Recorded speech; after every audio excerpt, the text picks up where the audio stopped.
안녕하세요. 저는 올해 38살이 된 남자이고 아들 둘을 키우고 있습니다.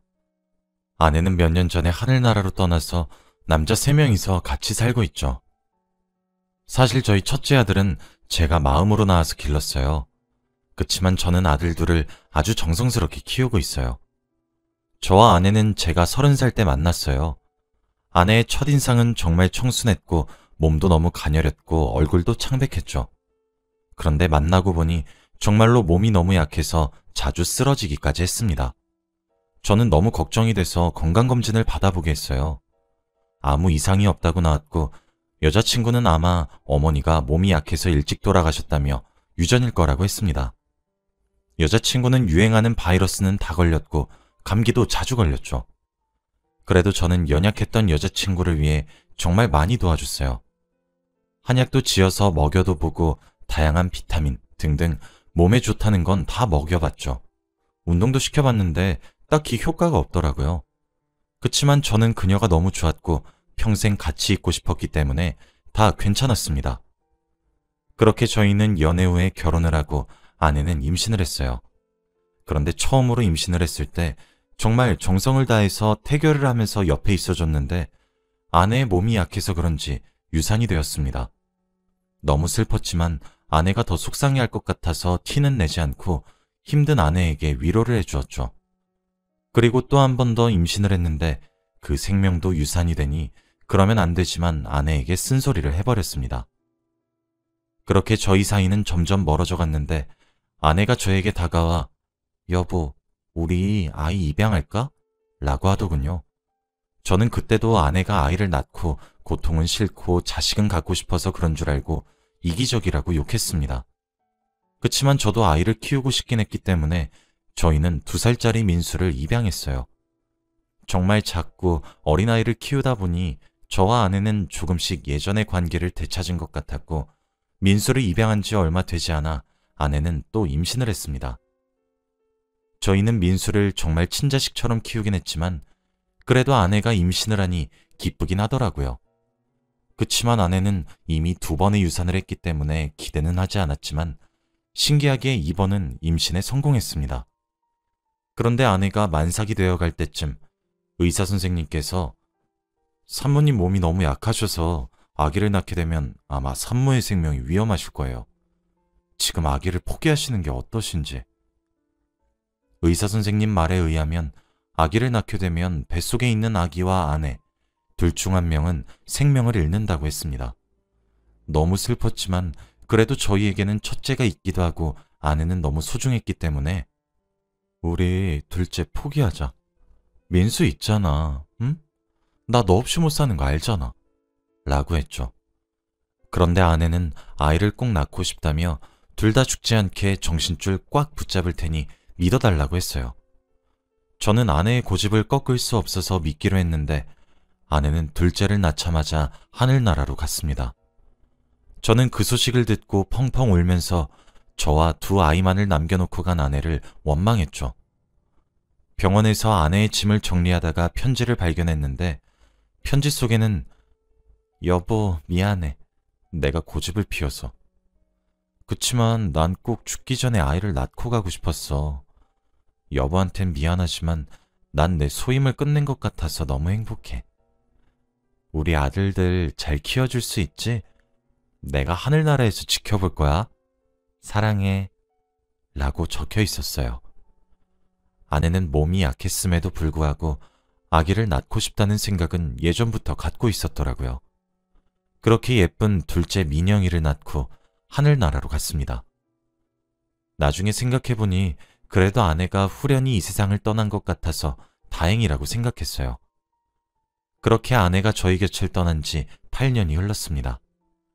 첫째 민수와 둘째 민영이는 피가 섞인 형제는 아니지만 그래도 2 아들을 똑같이 대우하며 부모의 노릇을 열심히 했어요. 아이들은 자기들이 정말 친형제인 줄 알아요. 일부러 말하지 않았습니다.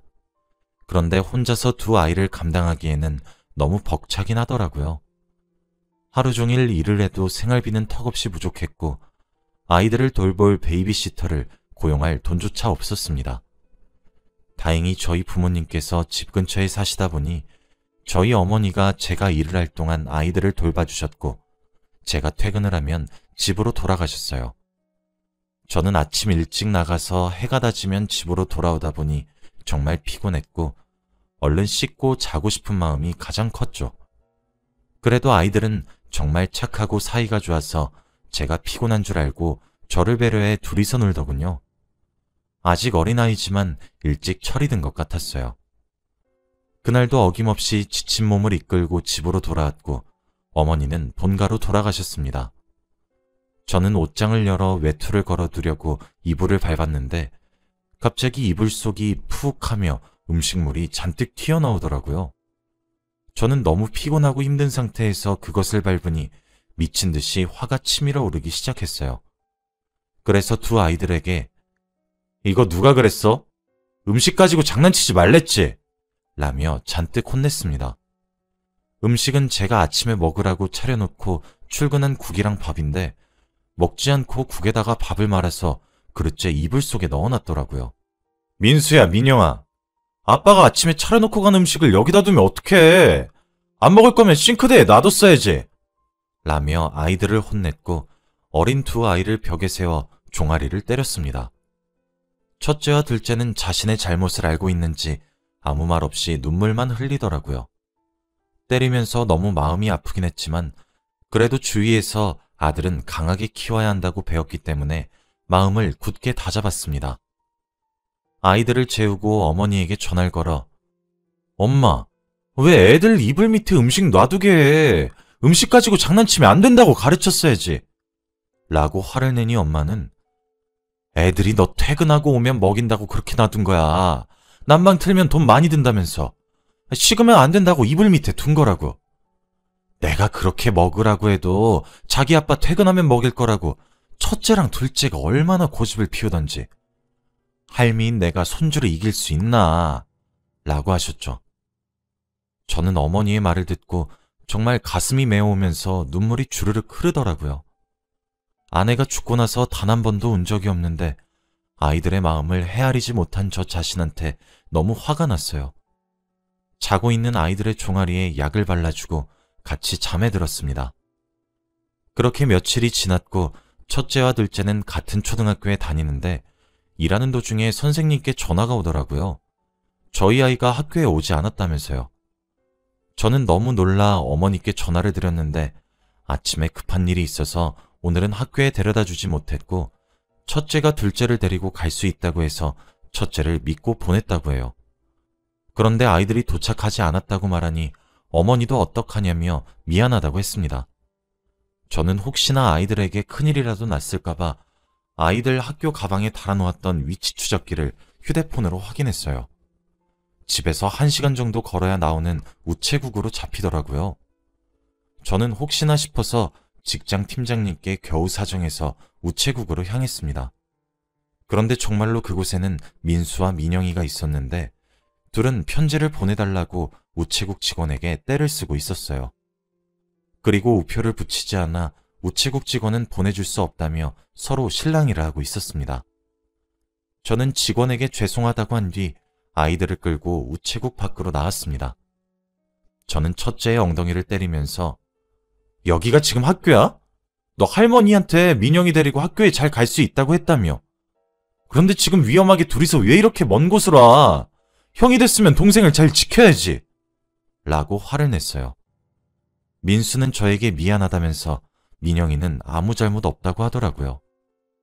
이 상황에서까지 자기 동생을 위하는 게 너무 마음이 아팠습니다. 도대체 무슨 편지를 어디에 보내려고 여기로 왔는지 물었더니 둘 다 아무 말도 하지 못하더라고요. 빨리 말 안 해? 왜 여기까지 왔냐고! 라고 하니 민수는 그제서야 자기들이 보내려던 편지를 저에게 건넸습니다. 편지를 열어 내용을 본 순간 저는 눈물이 났어요.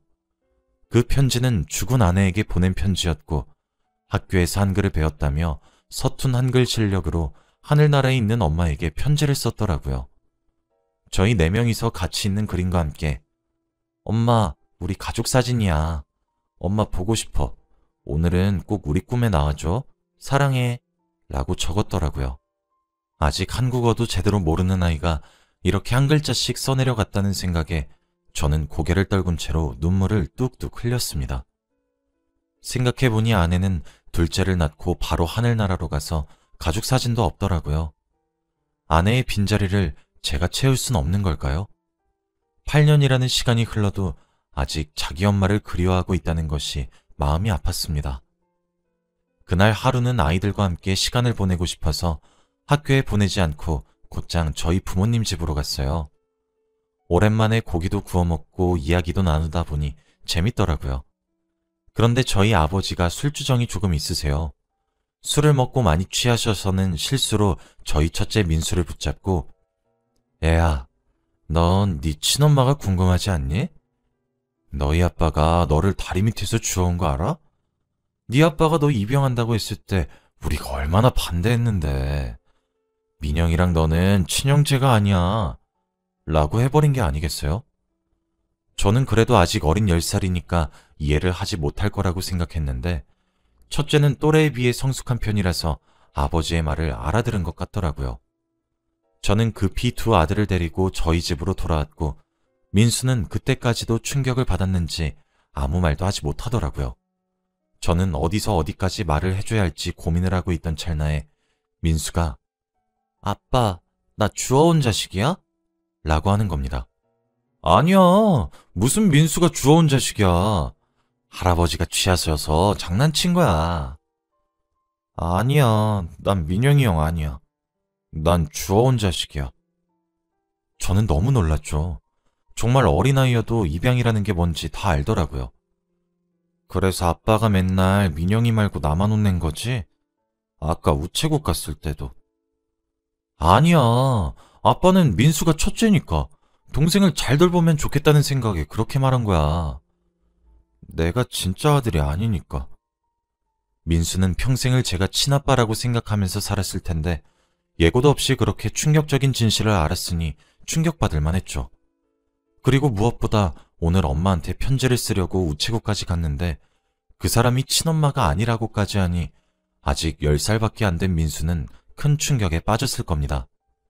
민수는 그날 이후로 계속 저에게 반항을 하며 이거 싫다 저거 싫다 했고 그렇게 단짝처럼 친하게 지내던 민영이와 멀어졌습니다. 둘은 맨날 싸우다 보니 저를 힘들게 했어요.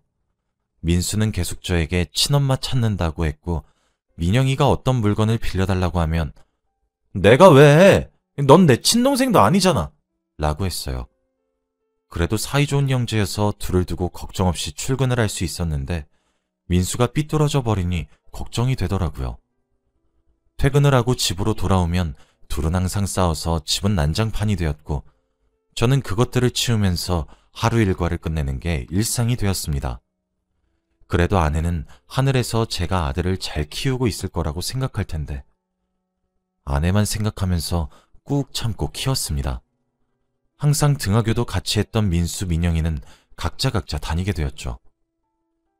그날도 어김없이 학교를 마치고 민영이는 혼자서 집을 걸어오다가 집 근처 횡단보도를 건너는 중에 신호위반을 하던 자동차에 치여서 교통사고를 당했습니다. 저는 일을 하던 도중 급히 병원에서 온 연락을 받고 응급실로 달려갔죠. 그렇게 둘째는 수술을 하게 되었고 수술을 하는 동안 저희 부모님께서 민수를 데리고 병원으로 왔습니다. 부모님은 잠깐 밖으로 나가셔서 저와 민수는 둘이서 수술실 앞에서 기다리고 있었죠. 그런데 갑자기 수술실에서 의사 선생님이 급히 나오시며 아버님, 민영이 혈액이 부족해서 어쩌죠? 민영이가 특수한 혈액형이다 보니 저희 병원에는 혈액이 없어요. 그런데 알아보니까 첫째 아이가 혈액이 맞는 것 같던데? 라고 하시더라고요. 둘째는 과다출혈이 너무 심해서 공급할 혈액이 필요했는데 둘째에게 혈액을 공급해줄 수 있는 사람이 첫째가 유일했던 거죠. 다행스럽게도 우연히 둘째와 첫째가 혈액형이 같아서 정말 신기했습니다. 그런데 민수는 워낙 민영이를 싫어해서 친동생도 아닌데 내가 왜? 라고 하더라고요. 저는 민수를 설득할 말을 생각하지 못했어요. 그러면 또 자기 아들을 살리려고 자신의 피를 빼앗아 간다고 생각할 것 같았거든요. 그런데 갑자기 의사 선생님이 민수 앞에 쭈그려 앉으시며 얘기하시더군요. 민수야, 지금 동생이 많이 아파. 어쩌면 하늘나라로 갈지도 몰라. 그러지 않게 하기 위해서는 너의 피를 동생에게 나누어 주어야 해. 좀 아프겠지만 그러면 동생이 살 수 있어. 어떻게 하겠니? 라고 말이죠. 민수는 의사 선생님의 말을 듣고는 고민을 하다가 고개를 끄덕이더라고요. 민수는 아직 10살밖에 되지 않아서 헌혈은 한 번도 해보지 못했는데 그렇게 민영이를 위해 자신의 피를 나눠줄 생각을 해주니 고마웠죠. 그때까지 저는 민수가 단지 불쌍한 사람을 돕겠다는 봉사정신으로 피를 주겠다고 한 줄 알았습니다. 그렇게 민수 팔에 주사 바늘을 꼽고 피가 나오는 것을 저와 민수는 보다가 갑자기 민수가 저를 쳐다보며 펑펑 울면서 아빠, 내가 잘못했어. 엄마한테 안부 인사 전할게. 라고 하는 게 아니겠어요? 저는 얘가 갑자기 왜 이런 말을 하나 싶어서 우선 달래주고 주사 바늘을 얼른 뺐죠. 민수는 울음을 그치고 눈을 감더니 침대에서 일어나지 않더라고요. 그때 저는 민수야? 다 끝났어. 이제 일어나도 돼. 왜 눈을 감고 있어? 라고 물었더니 민수는 하늘나라에 갈 준비하고 있어. 라고 하는 겁니다. 거기에 있던 의사와 간호사분들은 다 놀라셨죠. 민수는 한 번도 헌혈을 해본 적이 없기 때문에 자신의 몸에서 피를 뽑아 동생에게 주면 자신은 곧 죽는 줄 알고 있었던 겁니다. 저는 너무 놀라서 너 그럼 죽을 줄 알면서 왜 피를 준다고 한다고 했어? 라고 하니 나는 사실 동생이 좋거든. 내가 저번처럼 같이 손잡고 횡단보도 건넜으면 이런 일 안 생겼잖아. 민영이 이렇게 된 거 내 탓이야. 라고 하는 게 아니겠어요? 저는 바로 화장실로 달려가서 펑펑 울어버렸는데 정말 진정이 안 되더라고요. 그래도 또래 중에서 나름 성숙한 편이라고 자부했던 저희 첫째도 알고 보면 똑같이 어린아이인데 제가 잘못 생각하고 있었습니다. 그리고 자기 동생이라고 그렇게 목숨까지 내놓을 수 있다니. 그때 저는 민수한테 정말 많은 것을 배웠어요. 저도 저희 아들을 위해서 목숨을 내놓을 수 있냐고 물으면 굉장히 고민할 텐데 친동생도 아닌 민영이를 위해서 그렇게 말해준 민수가 정말 고마웠습니다. 저는 민수에게 돌아가 꼭 안아주며 고마워 아들 이라고 했고 민수가 뽑아준 피 덕분에 민영이의 수술은 잘 끝낼 수 있었습니다. 그날 이후로 민영이와 민수는 예전처럼 다시 각별한 형제 사이로 돌아왔고 몇 년이 지난 지금은 아이들도 어느덧 커서 말썽도 부리지 않고 의젓합니다. 그리고 아내의 기일에 저희 3명은 항상 묘지에 방문해서 아내에게 인사를 하고 집으로 돌아오기도 하며 늘 아내를 그리워하고 있습니다. 저는 저희 아들 민수와 민영이를 정말 사랑하고 이 두 아들이 없었다면 아마 저도 이 세상에 없었을 거예요. 하늘에서 지켜보고 있을 우리 아내의 목까지 열심히 주저하지 않고 최선을 다해 살아보려고 합니다. 저의 긴 이야기 끝까지 들어주셔서 감사합니다. 행복하시길 바랄게요.